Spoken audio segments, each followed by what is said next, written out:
Oui, voilà une façon de monter une pute en flanc de canne. Bon, je fais quelques enroulements sur la mouche, sur l'hameçon du moins, et je vais récupérer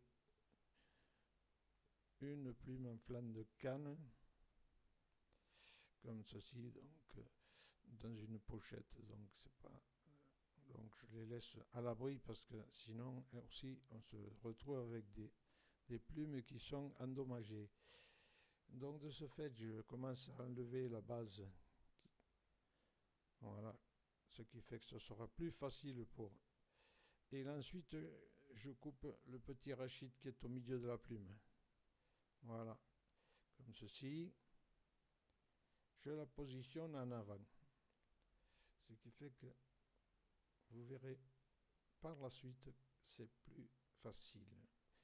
Bon, j'enlève l'excédent. Je reprends une autre plume. Même opération. J'enlève le petit rachis au centre. Voilà. Et il n'est pas enlevé. Et voilà. Et je la positionne, celle-là, sous la hampe. En tenant compte qu'il faut égaliser les deux plumes. Voilà. Et je serre avec le fil de montage. Je coupe l'excédent. Voilà. Bon, je sécurise avec un peu de vernis, mais il n'y aura pas besoin normalement parce que la plume elle va être solidifiée, du moins dans la mesure où je vais la bloquer vers l'arrière.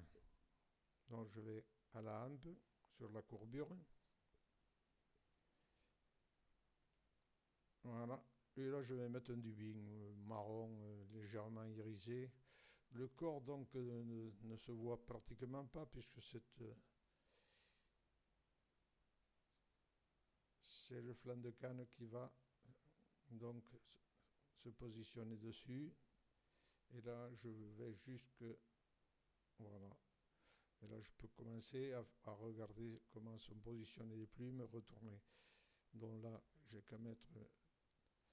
Voilà. Je positionne pour pas emprisonner toutes ces fibres, comme ça, comme ceci. Voilà. Je sécurise le nœud de la tête en faisant un bon petit nœud. Way finish. On fait un petit nœud vite et voilà.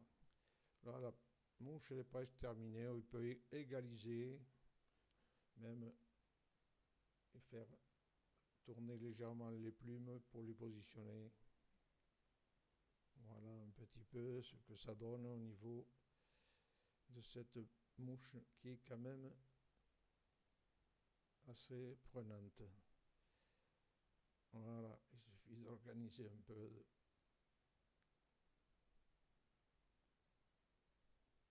Un coup de peigne et voilà, la mouche est terminée comme ceci. Elle tire suite, mais il faut le laisser comme ça. Voilà, c'est pour ça qu'elle est prenante. À vos étaux et merci de me regarder.